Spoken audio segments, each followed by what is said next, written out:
Pregnant black homeless woman asks, "Anything left?" Millionaire sees her and everything changes.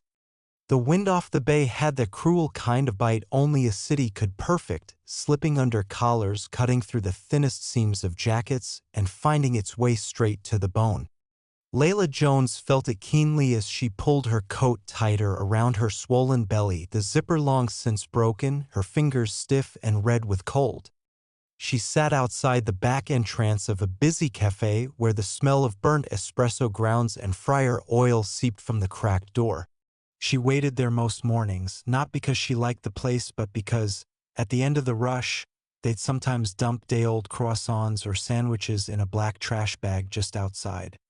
She wasn't the only one who knew it. But she was the slowest now. Pregnancy had a way of making everything harder.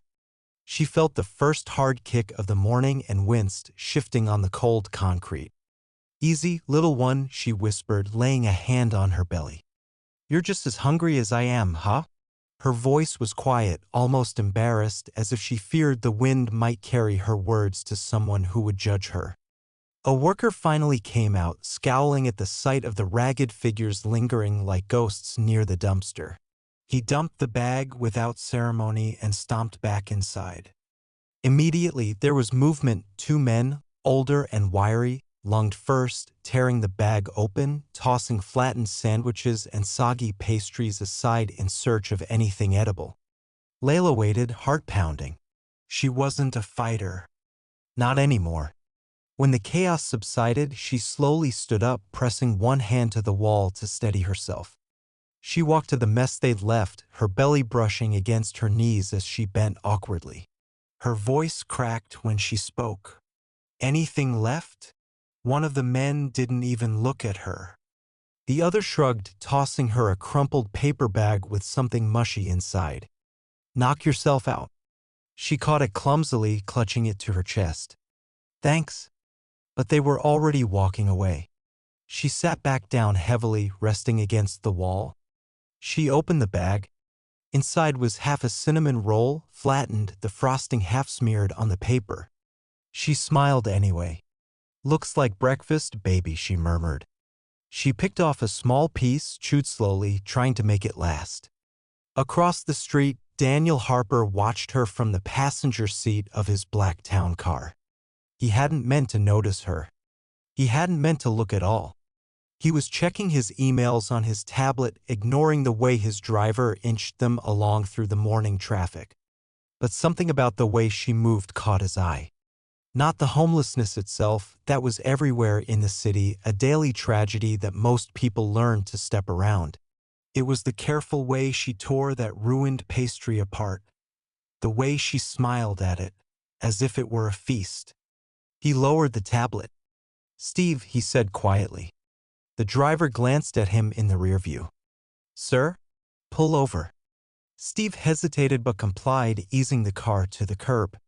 Daniel watched her a moment longer. He was a man who prided himself on decisiveness, on never wasting time. But now he just sat there, frowning, fingers tapping on his knee. Layla didn't notice the car. She was too busy wiping icing off her fingers with the hem of her coat, humming under her breath to distract herself from the cold. She was thinking about the shelter, how late you had to line up to get a spot, and how hard it was to sleep when the other women snored, when the baby kicked, when your whole future felt like it had turned to dust. She heard the car door open, flinched, looked up sharply. Daniel stood there, tall, in an expensive wool coat that looked too warm for the weather. He didn't move toward her right away. Didn't say anything.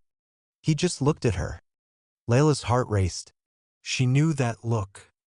The look people gave when they tried to decide if you were a threat or just a nuisance. "I'm not begging," she said quickly, voice hard even as it trembled. "I didn't ask you for anything." Daniel blinked. Shook his head slightly. "I know." Silence stretched. Uncomfortable. Sharp as the wind. Finally he cleared his throat. "What's your name?" She snorted humorlessly. "What, so you can call the cops? Tell them to move me along." "No." "Or tell me to get a job?" He winced. "No." She studied him warily. Eyes narrowed. Then why do you care? He didn't answer right away. Instead, he glanced at her stomach. The way her hand rested there, protective even as she glared at him. You're pregnant. Layla rolled her eyes. Wow. Nothing gets past you rich folks. Huh? Daniel exhaled, a puff of fog in the cold air. He shoved his hands in his pockets. Look, I'm not trying to insult you. I just saw you, and I wanted to know your name. She licked her cracked lips, hesitated, then grudgingly. Layla. Daniel nodded slowly. Layla. I'm Daniel. Silence again. The city roared around them, horns, sirens, people yelling at cabs. But in that little pocket of space, it felt weirdly quiet. Daniel swallowed. Layla, do you want help? Her eyes flashed. I don't want your pity. He shook his head. It's not pity. It's an offer. She glared at him. Her voice dropped to a rasp. Everyone offers something. A shelter bed if there's room. A sandwich if they're feeling generous. And then they leave. Don't stand there and act like you're different. He didn't move. Didn't flinch. Maybe I am. She barked a laugh that turned into a cough. She wiped her mouth with the back of her hand. Yeah. Sure. Whatever you say. But he didn't leave. He just stood there watching her. Layla wanted him to leave. She really did. Because the longer he stood there, the more she could feel everything in her chest tightening, twisting, like something that had gone too long without light. It wasn't that she believed him. It wasn't that she trusted him. It was the fact that he wasn't walking away. Daniel shifted, glancing back at the sleek black car idling at the curb, his driver watching from behind the glass with that bland professional stillness. He looked like he wanted to say something polite, something civilized and acceptable. But he didn't. Instead, he crouched down in front of her, expensive coat folding awkwardly around his knees, the chill from the concrete no barrier at all. Layla's eyes widened. What are you doing? He met her gaze evenly. Talking to you at your level. Literally. She let out a humorless snort. Congratulations. You win points for effort. Daniel's lips twitched, almost a smile, but not quite. I'm not trying to win anything. Layla's hand went to her belly again, the gesture so reflexive she didn't realize she was doing it. She shifted against the wall, uncomfortable, fingers worrying at a loose thread in her coat. You gonna keep staring at me like I'm a zoo animal, or what? He sighed, ran a hand through his carefully groomed hair. Layla. Look, I don't know what you've been through. I'm not going to pretend I do. But I can see you're pregnant. You're sitting on freezing concrete eating someone else's trash. And you clearly don't want help from me. But I'm offering anyway. She didn't look at him. Her eyes were on the ground at the salt-stained sidewalk, the faded graffiti on the brick wall beside her. I don't want a lecture. It's not a lecture. I don't want charity. It's not charity if you choose it. That got her attention. Her head snapped up, eyes narrowing. The hell does that mean? Daniel didn't flinch. It means you can say yes or no. I'm not going to force you into anything. I'm not going to tell you what you should do. I'm offering options. That's all. She studied him. Long enough that the wind gusted between them and her eyes watered from the cold. Options? He nodded. Yes. Like what? A motel room for one night? A voucher for a soup kitchen? A bus ticket to nowhere? How about a hot meal? A chance to sit somewhere warm and talk? That's the first option. She let out a harsh bark of laughter. You think I'm gonna just go have lunch with you like this? He glanced at her, took in the dirt on her coat, the frayed edges, the way she wrapped her arms around her belly as if she could hide how cold she was. He didn't look disgusted. He just nodded like he understood. Okay. Then maybe the first step is getting you a coat that closes. Or a doctor who actually gives a damn. Her throat closed. She hated how that hit her. because she hadn't seen a doctor in months. She'd been to clinics where they'd given her blank stares or told her to come back with insurance she didn't have. She looked away quickly, blinking hard. "Why do you care?" she whispered. Daniel's voice dropped. "Gentle. Too gentle. Because I saw you." She swallowed. Hard. Her fingers tightened on the paper bag in her lap like it was a lifeline. "And what? You think you're gonna save me?" He shook his head. "No. I'm not that arrogant. But I can help. If you let me." They sat there in silence. Cars rushed by behind him. The city moved on like it always did, people stepping around them, not seeing them at all. Finally, Layla let out a shuddering breath. "If I say yes, what happens?" Daniel looked relieved. "Just for a moment. We start small. A warm meal. A safe place to sleep tonight. We talk. Figure out what you want next." She let out a strangled laugh. "Like I get to want anything." He didn't laugh. Didn't smile. Just held her gaze. "You do. Even now. Especially now." Layla was shaking, though whether it was from cold or something else, she wasn't sure. Her eyes burned. She wanted to say no. God, it would be easier. It would be so easy to spit in his face, tell him to go back to his shiny car and forget she existed. But she was tired. So tired.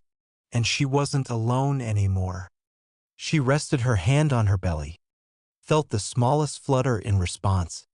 She closed her eyes. Inhaled. Exhaled. "Okay," she whispered. "One meal." Daniel's breath caught. He nodded slowly. "Good. That's all it is. For now." He stood carefully, joints cracking a little from crouching too long in the cold. He offered her his hand. Layla stared at it. Swallowed. Then reached out. Her fingers were cold. So were his. But they held on. Together they stood, the city roaring around them, two people no one had expected to see standing side by side. And for the first time in too long, Layla didn't feel invisible. The diner Daniel chose wasn't one of those shiny, sleek places with exposed brick and Edison bulbs where the coffee cost more than Layla had seen in a week. It was the kind with cracked vinyl booths and a faded neon sign that buzzed unevenly when the wind gusted too hard. The kind open 24 hours because there was always someone who needed a meal at 3 a.m. When they walked in, the bell over the door jangled, loud in the quiet hush of conversation and clinking silverware. A few people looked up. Some turned away just as quickly, practiced in not noticing anything that might make them feel guilty. The waitress behind the counter paused. Her eyes flicked over Layla, her ragged coat, her sunken cheeks, the baby roundness beneath the layers, and then to Daniel in his tailored overcoat and polished shoes. Her eyebrow arched, but she didn't say anything. Daniel cleared his throat. "Table for two, please." The waitress jerked her head toward the back. "Sit wherever. Coffee's hot." They found a booth near the window, its formica table worn smooth by 1,000 elbows. Daniel let her sit first, and Layla did so carefully, lowering herself with the kind of awkward, slow motion only pregnancy could demand. She kept her hands folded tight in her lap, refusing to meet his eyes. He shrugged out of his coat, draping it over the seat beside him, and cleared his throat again. "You can order anything you want." She snorted. Didn't look up. "Sure." He blinked. "I mean it." She finally raised her gaze, eyes hard. "You think I don't know how this works? You want to feel better about yourself. So you feed the homeless woman. You get to go home thinking you're a good person." He winced visibly but didn't back down. "That's not it." "No? Then what is it?" He hesitated. Ran a hand through his hair, musing the careful style. It's that I don't want to pretend I didn't see you." She flinched. Not because of his tone, it was too quiet for that, but because there was something in his face that made her chest ache. "You could have kept driving." "I know. Everyone else does. I know. So why didn't you? He exhaled shakily. Because I'm tired of being that person. That shut her up. For a long minute, neither of them spoke. The waitress came by and poured them both coffee without asking. Layla wrapped her hands around the chipped mug, grateful for the heat even if she didn't drink. Daniel finally picked up the menu. You want to see? She hesitated. Her stomach twisted painfully. The baby kicked as if reminding her that it wasn't just her anymore. She reached for the menu slowly. She scanned it quickly. Cheap breakfasts, burgers, endless coffee refills. Her mouth watered in a way that made her hate herself. The special's fine. He frowned. Get something real. Special's real enough. Layla. She shot him a glare. Don't push. He held up his hands in surrender. Okay. The special it is. He flagged the waitress. Ordered for both of them. Didn't make a show of it. Didn't smirk or correct her choices. Just let it be. They sat in silence for a while, the coffee cooling between them. Outside, traffic crawled past, headlights streaking the window. Inside, the smell of frying bacon and old coffee grounds wrapped around them like a rough blanket. Layla finally cleared her throat. You do this often? Daniel blinked. What? Pick up strays. He huffed. It might have been a laugh. No. First time. She eyed him skeptically. Really? Really? You some kind of bleeding heart billionaire? I'm not a billionaire. Millionaire then. He didn't deny it. Just sipped his coffee. Figures, she muttered.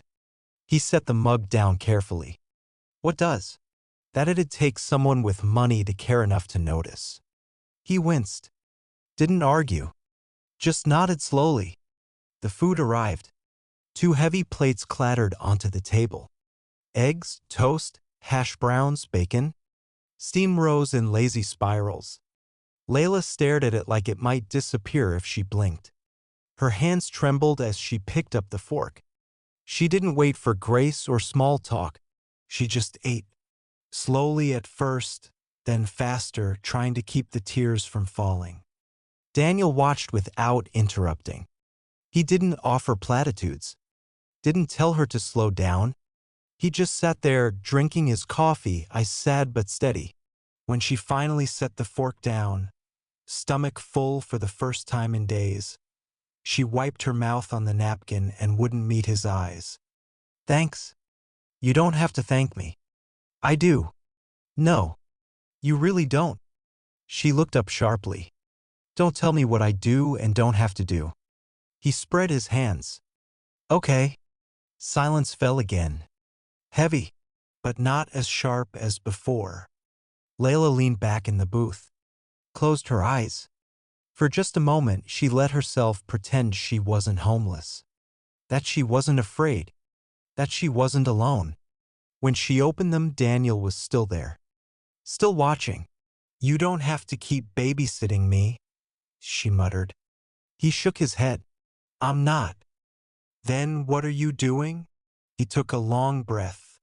Trying to figure out how to help you without making you hate me. She snorted, but it wasn't quite as bitter this time. Good luck with that. He smiled. Small. Real. Challenge accepted. They stayed at that table longer than either of them expected. The waitress came by once to refill their coffee, gave Daniel a second glance like she was still trying to figure him out, then left them alone without asking questions. Maybe she sensed this wasn't the kind of conversation that should be interrupted. Or maybe she'd simply seen enough of the world to know when silence meant more than talking. Layla cradled her belly with both hands now, not protectively, though there was always a layer of that, but more like she was grounding herself, holding onto something that kept her present. That baby, growing quietly inside her, wasn't just her burden. It was her anchor. Daniel watched her. Not intensely, not the kind of watching that demanded answers, but the quiet, patient kind. The kind that said, I'm here if you decide to speak, and eventually she did. You know, I used to work in a hospital. Her voice was low, like she wasn't sure if she really wanted to say it out loud. Daniel looked at her with interest, not surprise. Really? She nodded, then paused. I was an orderly, not a nurse, not someone important. Just someone who cleaned, moved things, helped when no one else wanted to. Daniel nodded thoughtfully. That sounds like important work to me. Layla smirked, but there was no humor in it. Tell that to the supervisor who cut my hours when I got pregnant. Told me they didn't want liability walking around their halls. Said it with a smile like it was a favor. And your partner? Daniel asked carefully. She looked at him then, really looked, and there was a sharpness behind her eyes that hadn't been there before. Disappeared. Right around the time the test came back positive. Left a note. No name. Just, sorry. Not ready for this. She looked down at her coffee. The steam had faded. It was cold now. It's funny, though. He was ready for everything else. Ready to play house, talk about baby names when it was just talk. But the second it became real, she shrugged. Gone. Daniel didn't say anything. There wasn't much that could be said to that. After that, I lost the apartment, she continued. First, I was couch surfing. Then I ran out of friends with couches. Then I was walking with a backpack and nowhere to be. Nowhere that was mine, anyway. She tapped the table once, softly. That was 5 months ago. Daniel leaned forward, folding his hands. His voice was steady. You've survived 5 months out here. Pregnant. Alone. Yeah. It's not a badge of honor. It's just what you do. You wake up. You look for food. You keep moving until your legs give out. Then you pray the shelter has a spot. If not, it's a bus stop. Or under an overpass. Sometimes you get lucky. Mostly you don't. Daniel's jaw clenched slightly, but he didn't interrupt. But you keep going. You have to.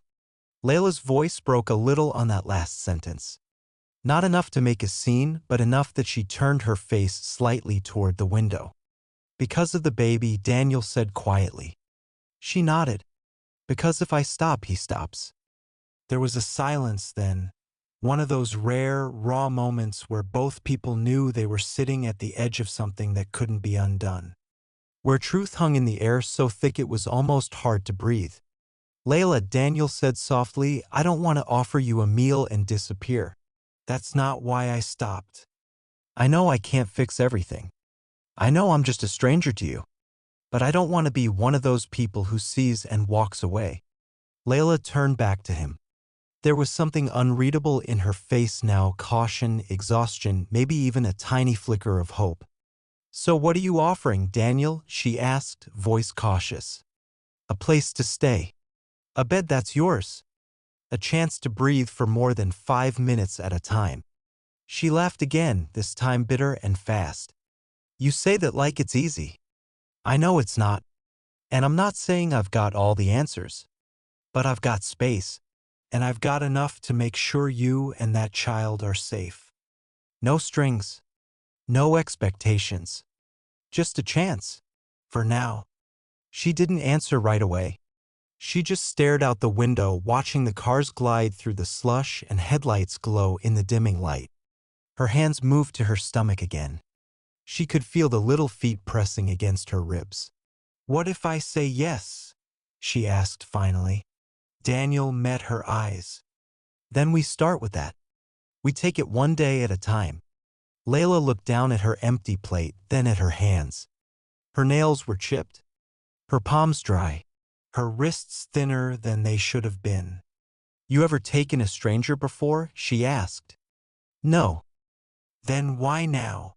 He hesitated. Then said something so honest it surprised even him. Because I'm tired of watching the world fall apart and doing nothing. That was it. Not some grand speech. Not some savior's promise. Just a sentence that settled between them like something real. Layla slowly reached for her coat. Her movements were deliberate, uncertain, like someone waiting for the dream to fade. All right, she said softly. Let's see where this goes. The car ride was quiet at first. Daniel's town car smelled of leather and the faint tang of new upholstery, too clean, too sterile for Layla's liking. She pressed herself against the door just a little, the plastic bag with her few possessions clutched in her lap as if she might need to bolt at any second. Daniel didn't speak for a while. He let the driver navigate through the icy city streets, headlights shining off glass towers and cracked sidewalks alike. The heater was turned up enough to make Layla sweat under her battered coat, but she didn't complain. She didn't want to show weakness even now, even here. Finally, Daniel cleared his throat. "You can tell me to shut up if you want," he said, voice quiet. Layla snorted without turning her head. "That's generous. I mean it. But I just want to say thank you for trusting me. Even a little." That made her turn. She studied him, eyes tired but sharp. "I didn't say I trust you." "Fair." He smiled faintly. "But you didn't say no." She looked out the window again, biting back words she wasn't sure she wanted to say. His apartment building was one of those glass and steel places with a concierge at the door, a lobby full of expensive art trying too hard not to look expensive. Layla froze on the sidewalk. "I'm not going in there." Daniel stepped beside her. "Why not? Look at me." She gestured to herself, a ragged coat, ruined shoes, the permanent grime that never washed out completely from shelter sinks. He didn't blink. "So? Let them look. Easy for you to say. Then let me make it easier. You're with me. That's all they need to know." The doorman did stare.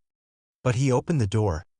Layla held her head high out of pure stubbornness, refusing to flinch. Inside, she felt like an exhibit in a museum she wasn't allowed to touch. Daniel's apartment was warm in a way she hadn't felt in months. Not just the temperature, though that was bliss, but the quiet. The carpets. The smell of coffee and polished wood. He gestured awkwardly. "You can put your things anywhere. There's a guest room. Fresh sheets. Bathroom stocked." She didn't move. Didn't drop the bag.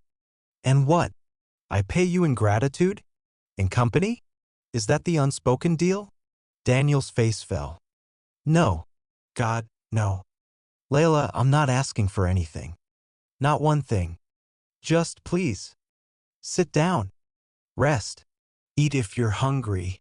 Shower if you want. That's it." She glared for a long time. Then, exhausted beyond anger, she dropped the bag. She showered. Twice. Until the hot water turned lukewarm. She wept silently behind the glass, one hand on her stomach, feeling her baby turn and kick as if to say finally. She found the guest room. Sat on the edge of the bed so long she thought she'd leave an imprint. Daniel didn't hover. He knocked once. "There's soup on the stove if you want." She didn't answer. He didn't push. That night she slept. A real sleep. No fear of being woken by shouting. No shelter staff shining flashlights in her face. No wind howling through cracked windows. Just warmth. Blankets. Silence. In the morning, she woke to the smell of coffee. She found Daniel at the kitchen counter, sleeves rolled, reading something on his tablet. He looked up, startled. "Morning." She nodded. "You got any tea?" He blinked, then smiled. "I can make some." They sat at the table like two people who almost knew each other. She wrapped her hands around the mug. He didn't ask questions. Didn't force small talk. Just waited. After a while she cleared her throat. "You meant it, right? About no strings." "I did. And if I wanted help for real. For doctors. Housing. For him." She touched her belly. Daniel set down his coffee. "Then we'll figure it out. Together." She blinked hard. Looked away. "You're weird." "So I've been told." They both laughed. A real laugh this time. And the ice between them cracked just a little more. That night, Layla lay in the guest room, hand over her belly, listening to the quiet. "We're gonna be okay," she whispered. "I don't know how yet, but we're gonna be okay." And for the first time in a long time, she believed it.